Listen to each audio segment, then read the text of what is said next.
working with asymptotes and how to identify them. And so we're going to be graphing rational functions now. And in this case, it's going to be rational functions with no holes. So they want us to start off by factoring all the parts. Okay, so it says find the domain and the vertical asymptotes. Okay, we went over that last time.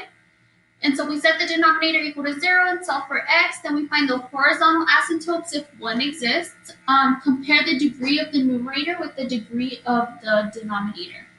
And so here we have the degree of the numerator equals the degree of the denominator. The degree of the numerator is less than. Okay, so we already did that. We'll skip that. All right, to find the x-intercept, what you're going to do is you're going to set the numerator equal to 0 and solve for x. So this part right here is something new that we haven't done just yet. Not that you guys wouldn't know how to do it or if it's too difficult. Super simple, but that is one. And then the last one is find the y-intercept and replace x with 0. And then the next one's find a few more points on the function. And so on Delta Math, it's really cool. It's really simple on how you guys graph them. It really helps you out. So the last example I'm going to go over on Delta Math. That way you guys can see how we do it on Delta Math. Okay, so we're going to follow these steps. So if we look here, it says graph f of x equals negative 2x plus 1. Our first step is to factor the denominator. So I'm going to go ahead and do that. So on our denominator, by looking at it, I can see that it is my special cases because x squared and 4 are perfect squares. So x and x, 2 times 2 gives us 4. One is going to be plus, one is going to be minus. Okay. The numerator doesn't factor, so that's where we stop. Okay. So to find the domain, okay, in order for me to find the domain, what I got to do is I have to take the denominator, which is x plus 2. Set it equal to 0, and then I also take x minus 2 and set it equal to 0, and we're going to be solving for x. Okay, so here I'm going to subtract 2, x equals negative 2. Here we add 2, x equals positive 2. Okay, so my domain is going to exclude those numbers. So the way that we show using interval notation to exclude those numbers, it's going to go from negative infinity to negative 2, and we exclude it by using a parentheses. Then it continues between negative 2 and 2. Then we close parentheses again, and then we do the little u. And then it's going to go from 2 all the way to infinity. Okay, so vertical asymptotes. Now, your domain excludes those points or those numbers because there is a vertical asymptote. Okay, so our vertical asymptote, we find it when we're finding the domain.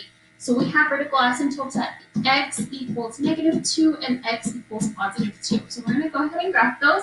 I'm going to go ahead and graph them with the highlighters. So negative 2, 1, 2, and then it's going to go straight down, and positive 2. Okay. Then we check out the horizontal asymptote. So for us to find the horizontal asymptotes, we look at the degree of the numerator and we compare it to the degree of the denominator. Okay, so the degree of the numerator is 1 because the highest exponent for x is 1. And that is less than the degree of the denominator, which is 2 because the highest exponent for x in the denominator is 2.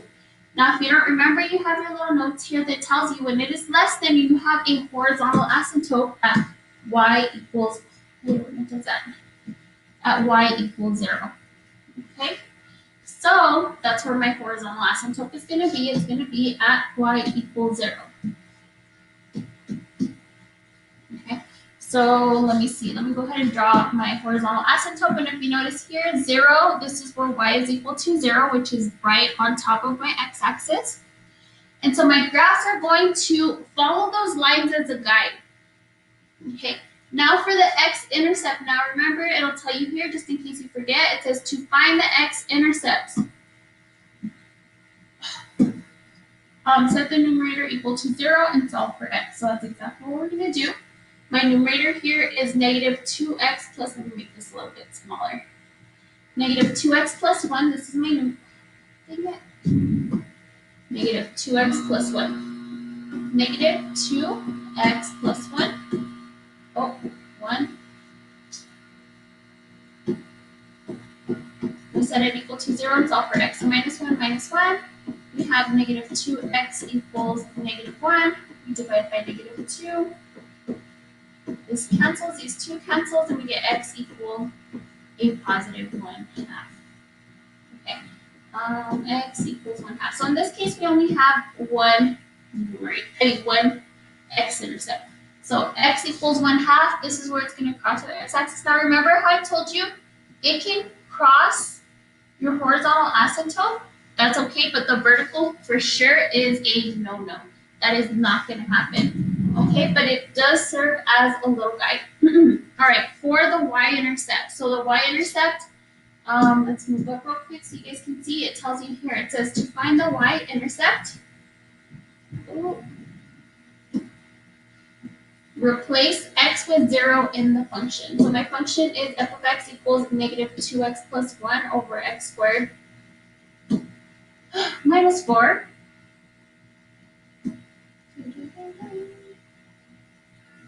Alright, so here I'm going to go ahead and take my function f of x, but instead of x I write 0. So f of 0 equals negative 2 times 0 plus 1 over 0 squared minus 4. And so when I go ahead and simplify this, it gives me negative 1 over 4. So that's where it's going to cross my y-axis. So my y-intercept is negative 1 over 4.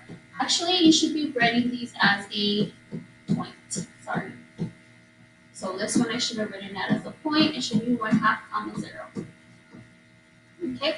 So then from there, I'm going to go ahead and graph 0, negative 1/4. So 0, negative 1/4 would be right here. Okay. So what our graph is going to look like in this little section, it's going to follow along my asymptote. It follows, it follows, it follows, and then all of a sudden it curves this way, and then it shoots back up. Okay. So it just follows along these lines. So it's like a little snake shape. Okay. So now we do have something in this area over here, and we have something in this area over here. Okay, this I know just by experience, but in order for me to figure out where this graph is, whether, okay, we're actually going to have like a little curve like this, whether it's here or whether it's up here. The way we figure that out is by picking a point in this area for x, and then we're going to plug it into the function. Okay. So a point in this area, for example, this is 1, 2, 3. This is 3. Okay, so I'm going to plug in 3 into the function. So f of 3 equals negative 2 times 3 plus 1 over 3 squared minus 4. So f of 3 equals negative 2 times 3 is negative 6 plus 1 is negative 7. And then 3 squared minus 4 would give us 5. So negative 7 over 5, if we divided that, let me check real quick. 7 over 5, 1.4. And it's actually a positive 1.4. So that means that that's going to be up here. 1.4 would be right here, which means that my little curve is going to go like this. Okay. All right, so then we're going to try to figure out, is the other curve up here or is it down here? Okay, and the way that we figure that out is, okay, well, now we need to pick a point on this side. So I'm going to pick this point right here, which is 1, 2, negative 3. And I'm going to do the same thing. Instead of putting a positive 3, I'm going to put in a negative 3. So negative 2 times negative 3 plus 1 over negative 3 squared plus 1. So f of negative 3 equals, I'm going to go ahead and put all that, let me see, negative 3, that gives me 6, 6 plus 1 is 7. And then the bottom, 9, 9 plus 1 is, why did I put plus 1? It should be minus 4. I don't know why I put, I guess I copied the top, minus 4. So 3 squared minus 4 would give me 5. So this time it gives me a positive, oh, this one was a negative 1.4 because this negative, I'm sorry guys. That was negative, this one's positive. So that means this one's up here at the positive y values. And then this one, I knew that was strange, is down here. All right. So now I'm going to show you how this is executed on Delta Math. Okay, so I'm going to go to my Delta Math real quick. I should have had this ready, but student data, no tools, sample student page. Yeah.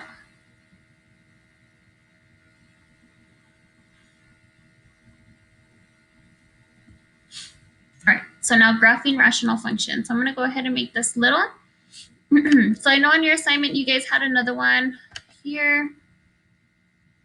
Make this small also. Let me split the screen. All right, so this is going to be my equation, negative 3x minus 15. Let me find a new problem. Here. Yeah. Let me see if it gives me a harder one. Because that one's too easy. No? Give up. Yes. No problem. Okay, if the next one isn't, if the next one's easy again, then we're just going to stick with it.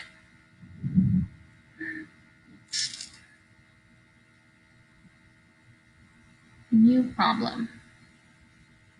Okay, we're just going to stick with this one. Alrighty, so instead of using this one right here, I'm going to go ahead and use the one that's right there on Delta Math, just so that we can align these two and you guys can see kind of how you're going to graph it on here, okay? So first off, we have 3x minus 3. So I'm not going to use this one. I'm going to use 3x minus 3 over 2x plus 3. Okay, so this one, if we try to factor, we can't factor anything. That's why I was telling you this one's easier because there's no factoring to do, okay? So then, since there's no factoring to do, when we find our domain, all we got to do is set the denominator equal to 0. So 2x plus 3, we set that equal to 0, and we solve for x. So we subtract 3 on both sides. We get 2x equals negative 3. We divide by 2. Then we get x equals negative 3/2, or if we would rather have it as a decimal, it would be 1.5, so negative 1.5, which on the graph, I think it's a little bit easier to graph in decimals. So for my domain, my function is going to go from negative infinity to positive infinity, to negative 1.5, and then u from negative 1.5 to positive infinity. Okay?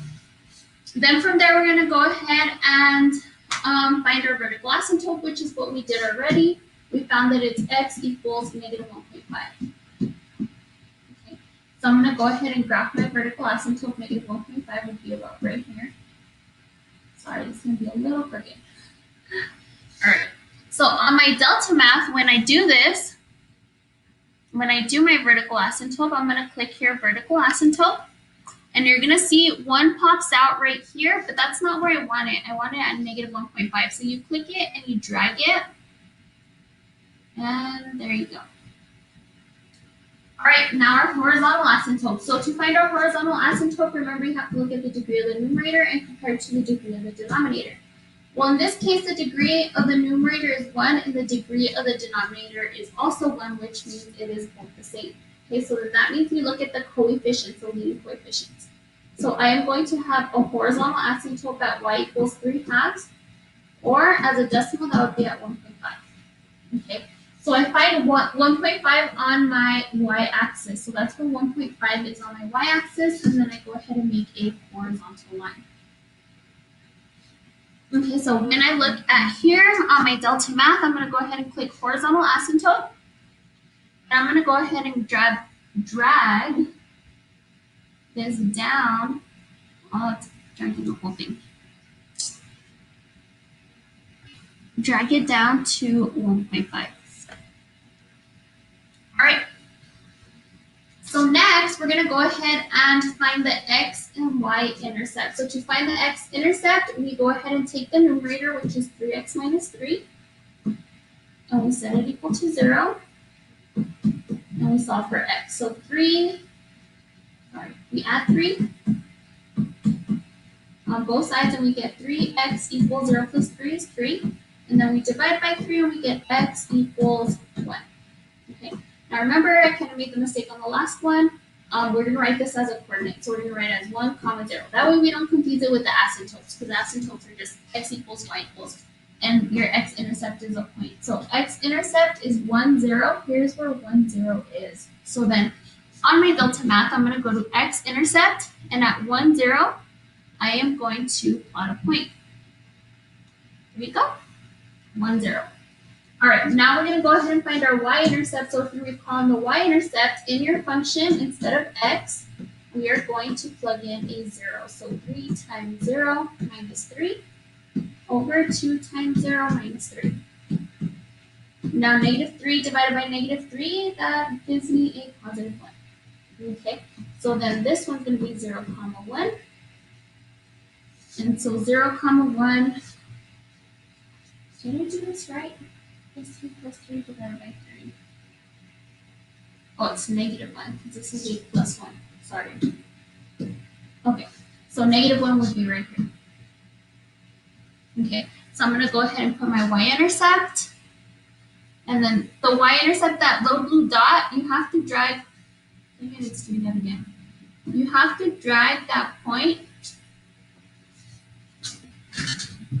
You have to drag that point down to the negative 1. Okay, and then for whole, we're not there yet. That's going to be in the next lesson. So don't worry about the wholes for today. And then it says plot rational function. So there you go. It plots it for you. You don't have to plug in any points. If I want to copy that over onto my graph that I have on my notes, it looks something like this. These two little curves. And that's it. Okay. So these curves, just as a little hint, will always be catty-corner from each other. Okay. For the most part, on most of these, they will be catty-corner. That's just a little hint if you're on the right track. So from here, we go ahead and click Submit Answer. Are you sure? Yes. I hope so. And there you go. Thank you guys. We will see you next time with our next lesson, and we'll be going over graphing the functions with holes. Bye.